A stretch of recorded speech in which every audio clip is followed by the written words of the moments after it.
that you shall know the truth. The truth shall set you free. And He is that truth. He is Jesus, Son of God, is the truth of the Word, because He was the Word made flesh.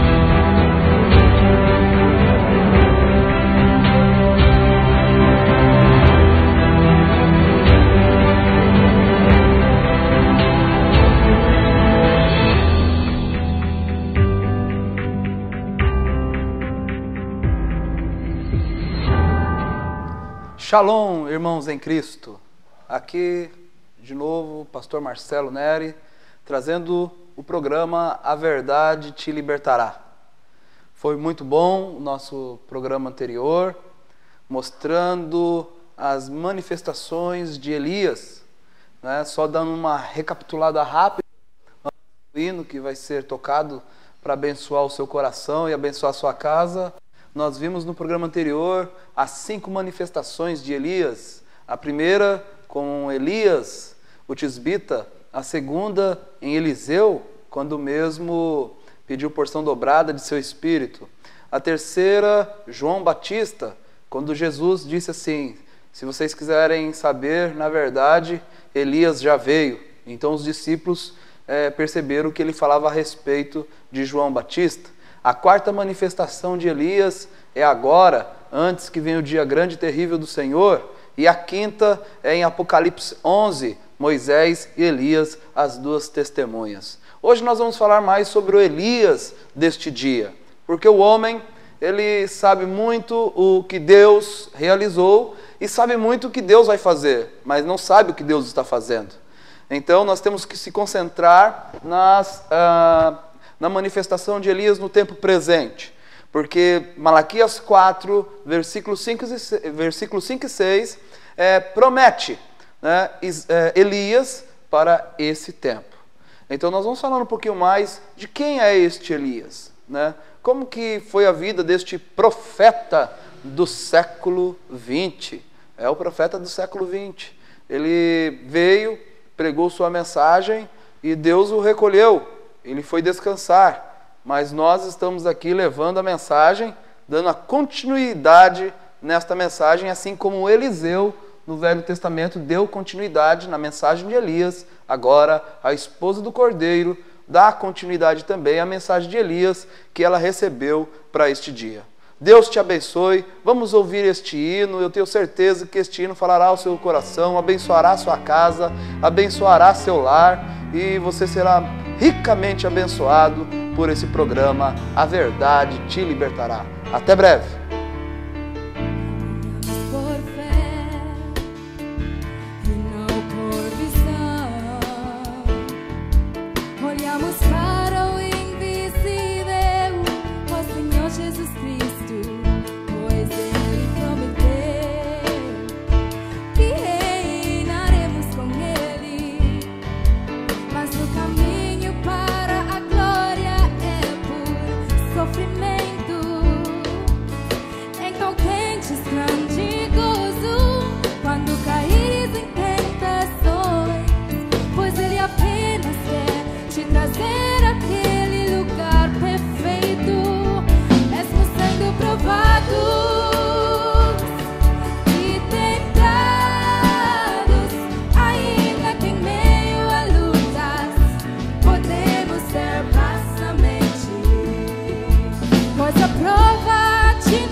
Não podemos prosseguir, não sabemos o que fazer, mas nessa hora encontramos uma árvore de zimbro. Quando o anjo nos fortalece para a jornada prosseguir, pois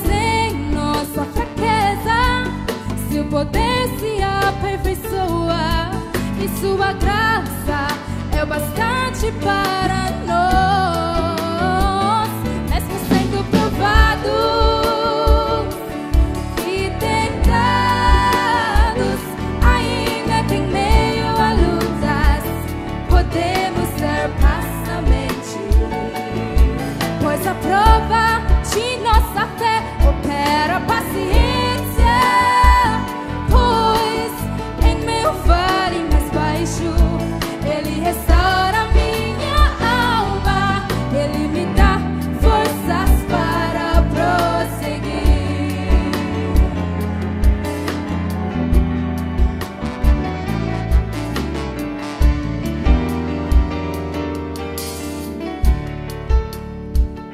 Às vezes oramos, ó Senhor, tome nossas vidas. Não podemos prosseguir, não sabemos o que fazer, mas nessa hora encontramos uma árvore de zimbro, quando o anjo nos fortalece para a jornada prosseguir, pois em nossa fraqueza seu poder se aperfeiçoa e sua graça é o bastante para nós, mesmo sendo provados e tentados, ainda que em meio a lutas podemos ser passamente, pois a prova de nossa fé opera paciência, pois em meu vale mais baixo Ele restaura minha alma, Ele me dá forças para prosseguir. Mesmo estão prosseguindo para um caminho mais alto, nas alturas subindo para ti, pois a prova de nossa fé opera paciência, pois em meu vale mais baixo Ele restaura minha alma, Ele me dá forças para prosseguir, mesmo sendo provados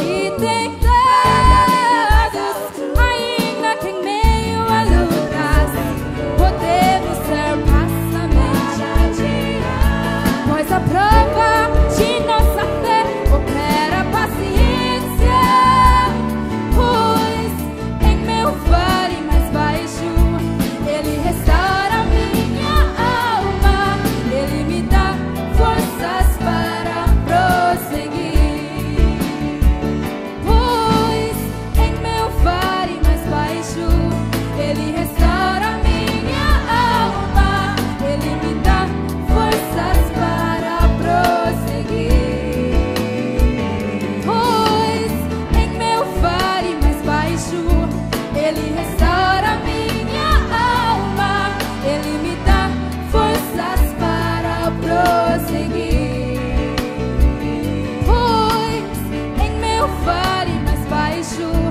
Ele restaura minha alma,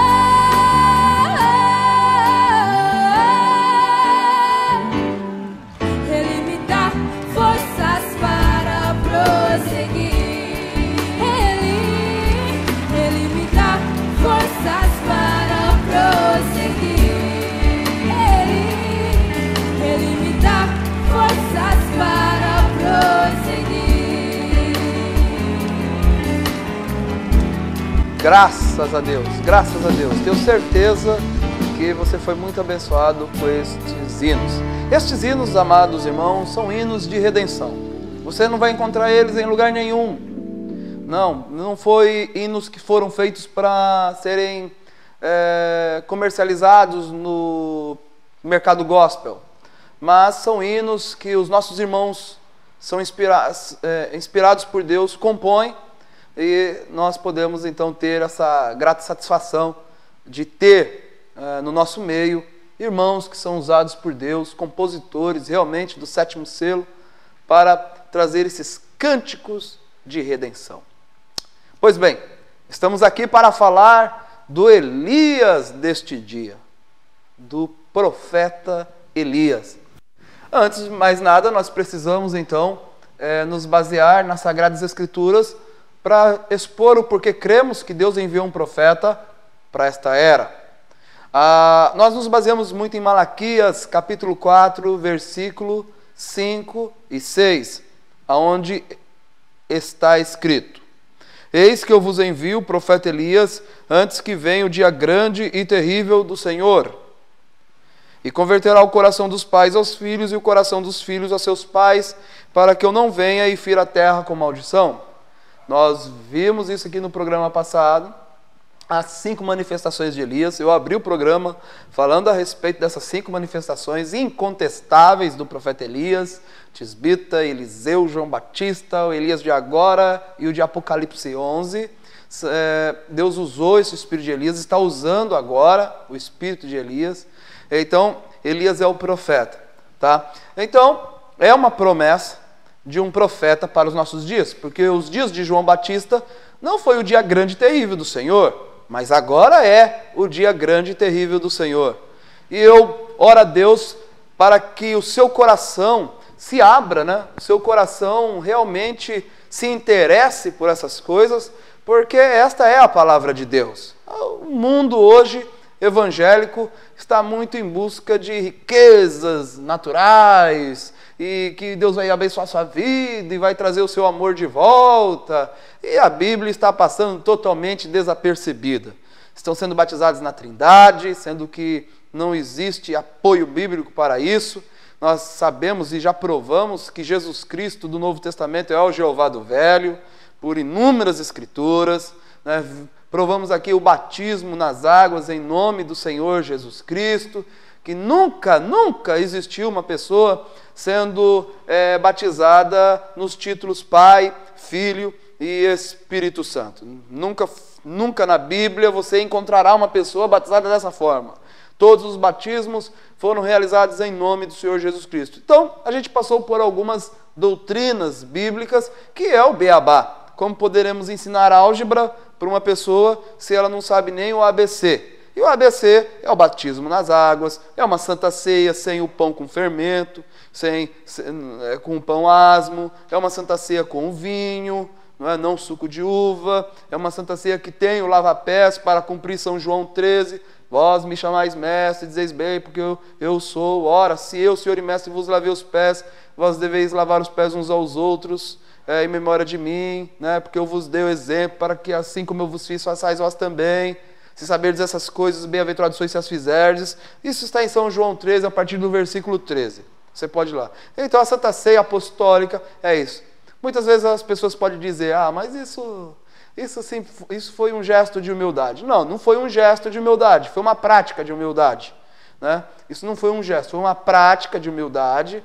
E Paulo, o apóstolo São Paulo, ele não tirou o lava-pés de uma viúva de 60 anos, quando ele estava dando instruções a Timóteo, como ser um verdadeiro servo do Senhor. Falou que não seja escrita a viúva, que não tenha praticado a hospitalidade, que não tenha lavado os pés aos santos. Então você vai verificar que essa doutrina, ela continuou, se perpetuou até no ministério do apóstolo São Paulo. E Paulo também falou assim, que se um anjo descesse do céu e pregasse outro evangelho diferente do dele, a gente não considerasse o anjo. Então nós estamos apoiados firmemente nas Sagradas Escrituras e só fomos capazes de voltar à fé dos nossos pais, os apóstolos, porque Deus enviou um profeta para esta era, com essa incumbência, como eu acabei de vos relatar aqui nas Sagradas Escrituras, onde está escrito: e converterá o coração dos pais aos filhos e o coração dos filhos aos seus pais. O coração dos pais aos filhos, como é o ministério de João Batista, convertendo o coração daqueles sacerdotes, daquela igreja toda tradicional, à fé dos filhos, que era aquela igreja que estava nascendo, que aqueles discípulos, aqueles apóstolos, que aquele rebento de uma nova igreja estava trazendo os ensinamentos de Jesus Cristo. Agora, o ministério deste profeta para este dia está levando a fé dos filhos aos pais. Então, a fé desta igreja, né, a situação calamitosa que se encontra o povo pentecostal, não é? É terrível. Precisava mesmo de Deus enviar um profeta para esta hora para nos acordar e nos levar de volta à fé dos nossos pais. Para se cumprir a escritura que diz: desperta, tu que dormes, e dentre os mortos, e Cristo te esclarecerá. Pois bem, amigo, amiga, cristão, nós estamos aqui falando sobre o profeta destes últimos dias, né? O grande e terrível dia do Senhor ainda está por vir, assim, nós deveríamos sinceramente procurar por este profeta. Se a Bíblia for verdadeira, então este profeta não virá para as principais organizações religiosas. Qual foi o profeta que nasceu de uma organização religiosa de Gênesis a Apocalipse? Não existe. Sempre um profeta vinha do deserto. E ele virá para uns poucos predestinados e selecionados. Imagine, esse profeta veio e foi perdido. Que tal se ele se parece com os profetas de antigamente e somente um punhado de pessoas o reconhecem? Se este profeta deve retornar no último dia, como nós o conheceremos? Tá bom, pastor Marcelo, eu li nas Sagradas Escrituras, Malaquias 4, e vi realmente que Deus... Como que a gente vai reconhecer um profeta? Até para se cumprir a Sagrada Escritura que diz, porque todo aquele que recebe um profeta na qualidade de profeta, recebe galardão de profeta. Então, como nós saberemos quando Elias retorna?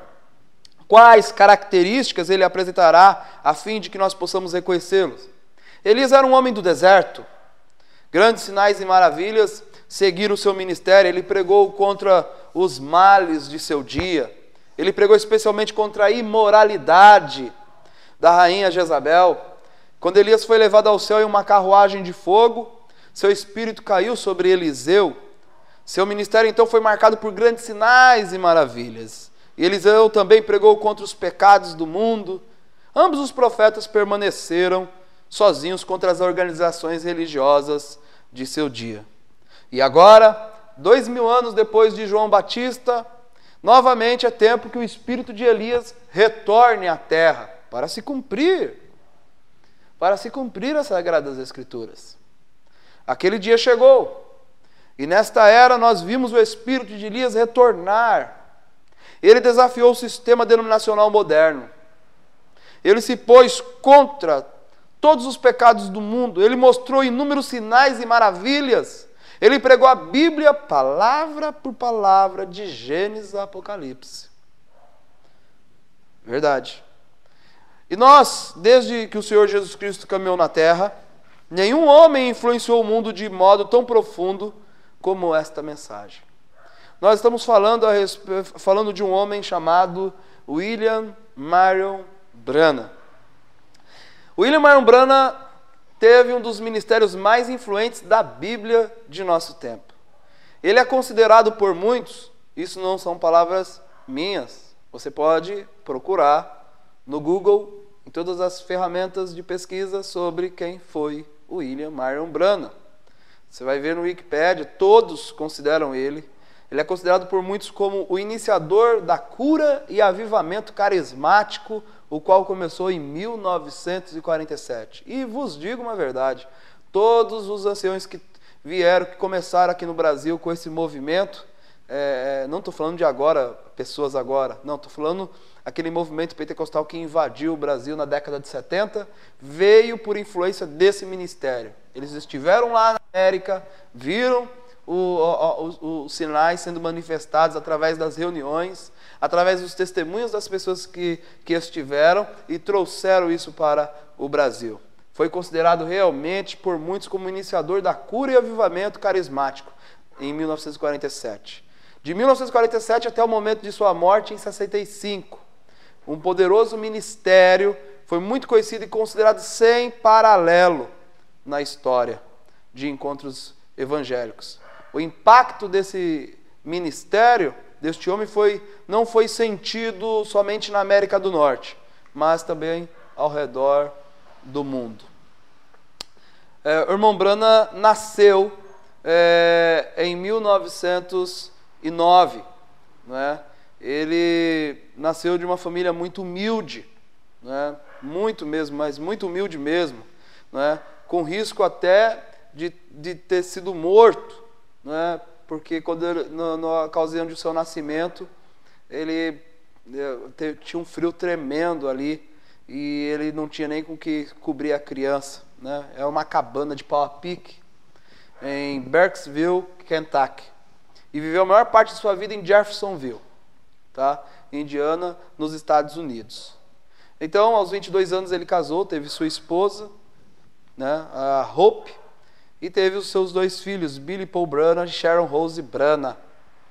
Então, esse ministério começou nos Estados Unidos. E esse profeta Elias, desde criança, ele ajudava seu pai, né? O seu pai, ele tinha um alambique, e quando ele estava levando água para ajudar seu pai, uma voz, um torvelinho, apareceu numa árvore, e ele ficou muito assustado, e a voz falou para ele: não, olha, guarde o teu corpo, não fumes, não bebas, não contamines o teu corpo, porque eu tenho uma obra para fazer contigo quando estiveres mais velho, mais maduro, né?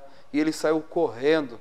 Isso está numa entrevista chamada O Profeta do Século XX. Você pode acessá-la. Tenho certeza que vai fazer um bem enorme para a sua vida. Está nas redes sociais também esse vídeo. O Profeta do Século XX, né? Está lá. E através desse ele saiu assustado e Deus começou a dar visões para ele. Ele teve também, no decorrer de seu crescimento, também teve visões de pessoas que estavam trabalhando em uma ponte próxima à sua residência e viu essas pessoas caindo, se acidentando dessa ponte. Ou seja, Deus foi trabalhando com essa criança, dando visões, dando sonhos. E quando ele estava já com uma certa idade, então Deus, através da coluna de fogo, apareceu para ele, né, e o comissionou para trazer essa mensagem para os gentios, né? Foi um profeta. Nós às vezes estamos olhando aí as pessoas que se dizem profetas, né? Eu sou profeta do Senhor, mas aí eles erguem a mão e dizem: olha, Deus profetizou, Deus tem uma obra para você, Deus tem uma obra para você na sua vida, Deus, você é varão, você é o servo do Senhor, olha, Deus está na sua casa, Deus manda profetizar. Irmãos, isso, me desculpem, mas isso não é profecia, isso já está escrito na Sagrada Escritura. Este profeta, realmente, ele não veio brincar com as palavras. Em suas reuniões, Deus o tomava de uma forma tão poderosa que ele discernia as intenções e segredos do coração das pessoas. Ele não falava assim, por exemplo, olha, eu tenho aqui na reunião tantas pessoas, Deus está me revelando que as pessoas aqui, tem pessoas aqui que estão com dor de cabeça. Deus está me revelando, Deus está falando comigo que tem pessoas aqui que estão com problemas com o seu ente querido. Irmão, isso não precisa, isso sinceramente não é profecia. Nas reuniões desse profeta, e você terá acesso, nós vamos disponibilizar, porque uma imagem, né, nós estamos aqui em Ribeirão Preto agora, fazendo esse programa. O irmão Igor Seabra é o idealizador dessa ideia de fazer esse programa, A Verdade Te Libertará, e ele bem sabe que uma imagem, se nós pudermos ver, vale mais que 1000 palavras. Então a gente vai disponibilizar para você ver como que eram as reuniões desse profeta. Como que eram as reuniões, o que é um profeta. Você vai ver o que é um profeta de verdade, o que ele fez. Não era assim: Deus está me revelando que tem alguém com uma dor de dente, Deus está me revelando que tem alguém com uma... Não, mas era assim: o seu nome é fulano de tal, você mora na cidade tal, você foi no médico tal, na rua tal, no dia tal, e ele falou que você tinha uma enfermidade tal, e você acordou e alguém te deu me indicou no dia tal, e você veio para a igreja e eu te digo isso, que você está curada. Foi um tremendo dia, um avivamento. E Deus o comissionou, Deus guardou ele, ele nasceu de um lugar tão simples, né? Numa cabana, num tempo frio. O seu vizinho reparou que não tinha mais fumaça saindo da chaminézinha dessa cabana. Quando chegou, estava a mãe lá, e ele já quase a ponto de morrer, e o vizinho, graças a Deus, esse vizinho, tenho certeza que ele ganhou a passagem dele para a vida eterna, fazendo aquela benfeitoria para o nosso profeta, né? Para a família dele.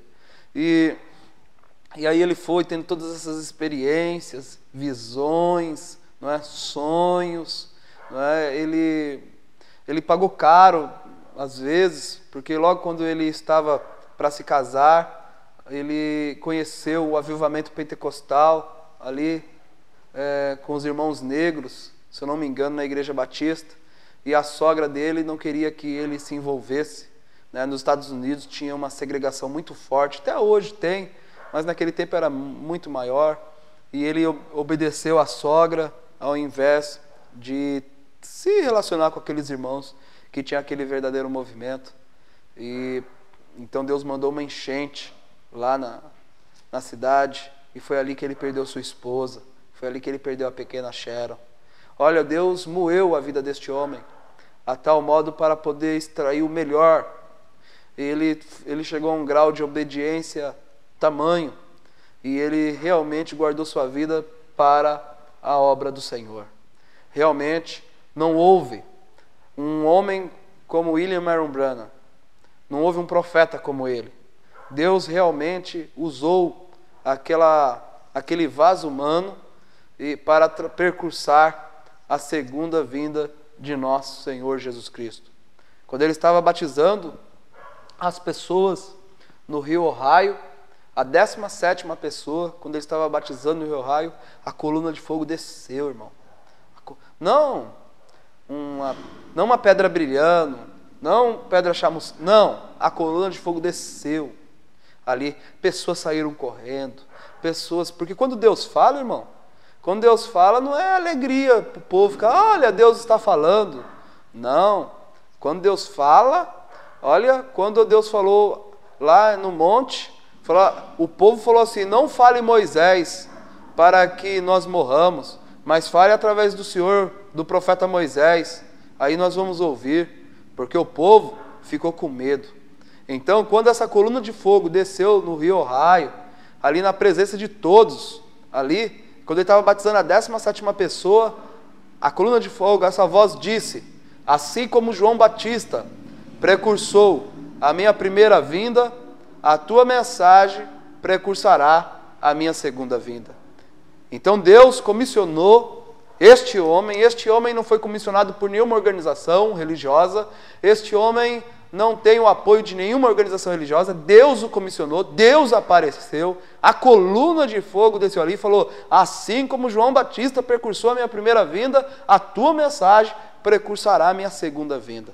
E através disto, ele desafiou, cegos voltaram a enxergar, paralíticos, irmão, ele ia em certas reuniões, e o prefeito, o governador da cidade, falava assim, realmente, Deus que visitou a nossa cidade, porque saíam caminhões e caminhões de muletas, de cadeiras de roda e tudo. Realmente, Deus trabalhou com ele nessa cura divina, ele teve esse chamado, assim como foi dado a Moisés, esses sinais de colocar a mão e ela se tornar leprosa, isso aconteceu com ele também.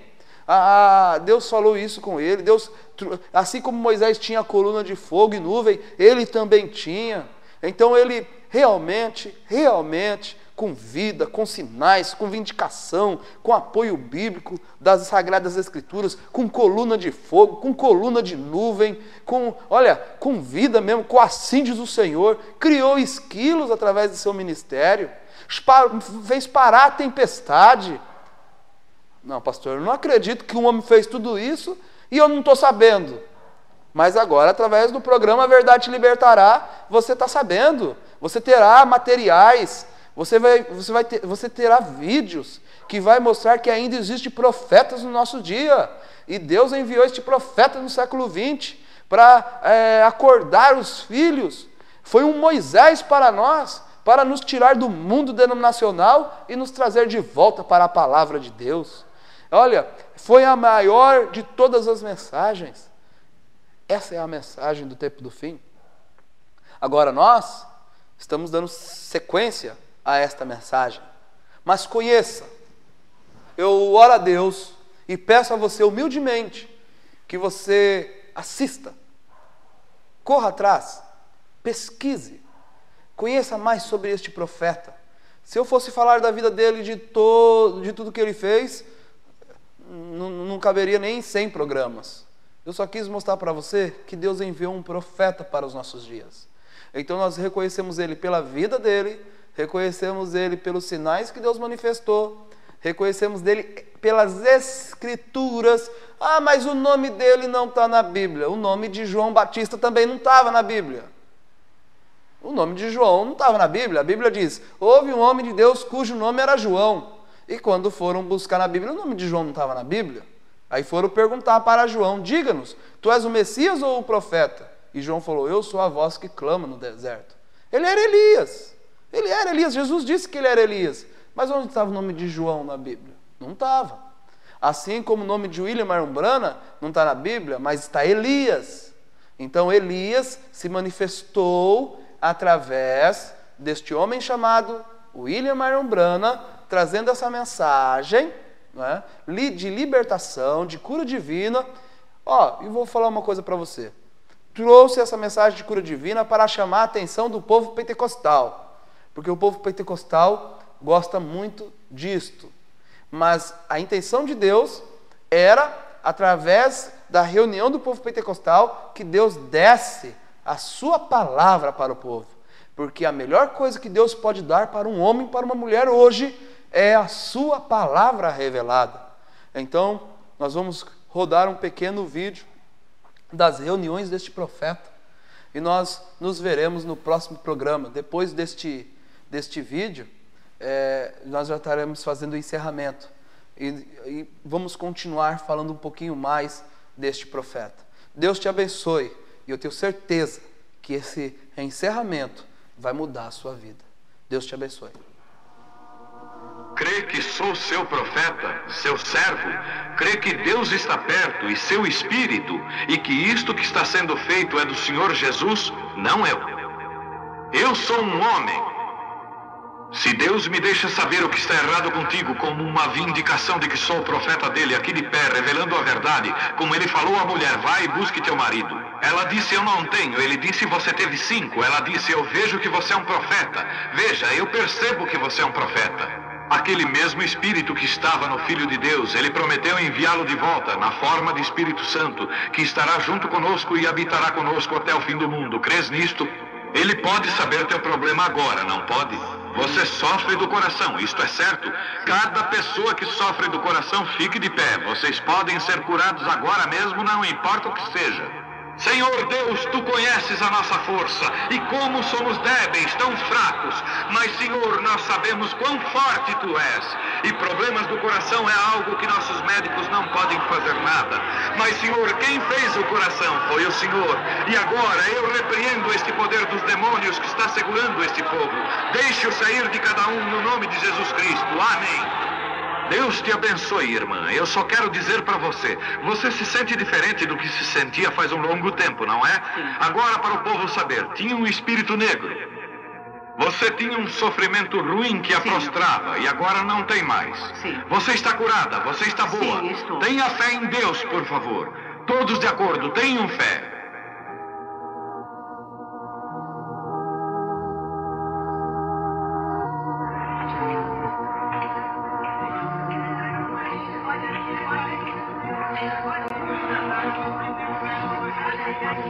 Como vai, Senhor? Somos estranhos um para o outro, mas o Senhor Jesus Cristo conhece nós dois, não é certo? Deus fez os céus e a terra, habita em Jesus Cristo. Prometeu voltar em nós outra vez, e o que Ele fez, nós também o faríamos. Tu crês que sou seu profeta? A razão pela qual eu falo isso é porque o anjo me falou para fazer o povo acreditar. E se eles não acreditam em mim, então você saberá os próprios segredos de seus corações, e eles terão que crer nisso. Mas vocês, além da razão, realmente creem em mim. Você é um pregador do Evangelho também, e você está aqui por uma boa causa. Você não está doente. Você está em necessidade e você quer um avivamento pentecostal para começar em sua igreja. Todos nós queremos isso. Vamos todos ficar de pé.